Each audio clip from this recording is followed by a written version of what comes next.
speaking out a bit more after laying low recently. Is that some of the advice that you sort of gave him to weigh in on these races, some of these races, or how do you think it's going to keep going? Well, I think President Trump is the most consequential Republican in the country.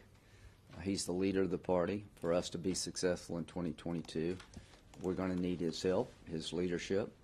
I've been encouraging him to use his power to put the best team on the field in the states that matter. You see him speaking up now more on policy. I think I talked to him last night, he's really astonished that they would let it get this bad so soon, that he thought that Biden would take a slower approach, that they would not turn on the magnets as quickly as they have to illegal immigration. And what does this say? The fact that the Democrats blame Trump says a lot about their playbook. No matter what the problem, Trump caused it. They caused this. They changed policies that were working. When they gave an exception to Title 42 deportations for unaccompanied minors, it spread like wildfire. That's why you have so many. When they do away with the remaining Mexico, that's why you have more asylum seekers. So the fact that President Biden has not visited the border is pretty astonishing to me. I was there in February. I talked to the DHS secretary yesterday.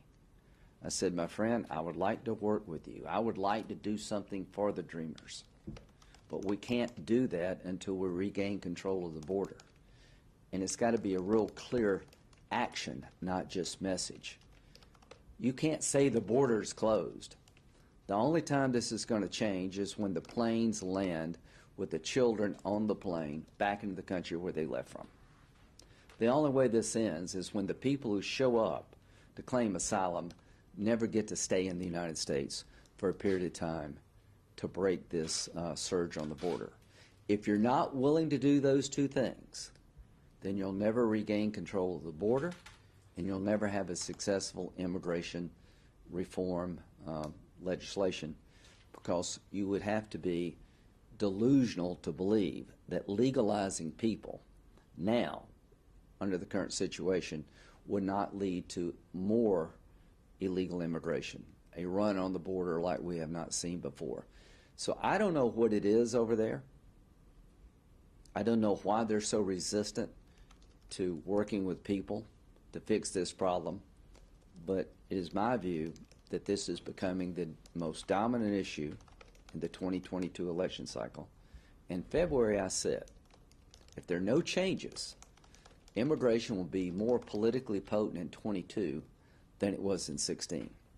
And here's my goal: not to make it a political issue, to fix the problem, to do the hard things.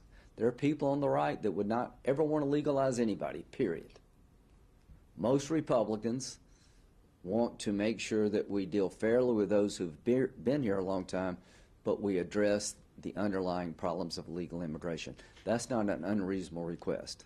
There used to be Democrats who understood to get legalization on the table, you had to address the underlying causes of illegal immigration. Those voices have been silenced. The open borders crowd is now firmly in control of immigration. Where is AOC? Why aren't you at the border looking at the things being reported? If you were worried about children on Trump being in bad conditions, this is worse. If you're worried about people having COVID outbreaks, this is the biggest COVID spreader in the entire country. So where are you? Thanks. Thank you, Senator. Thank you, sir.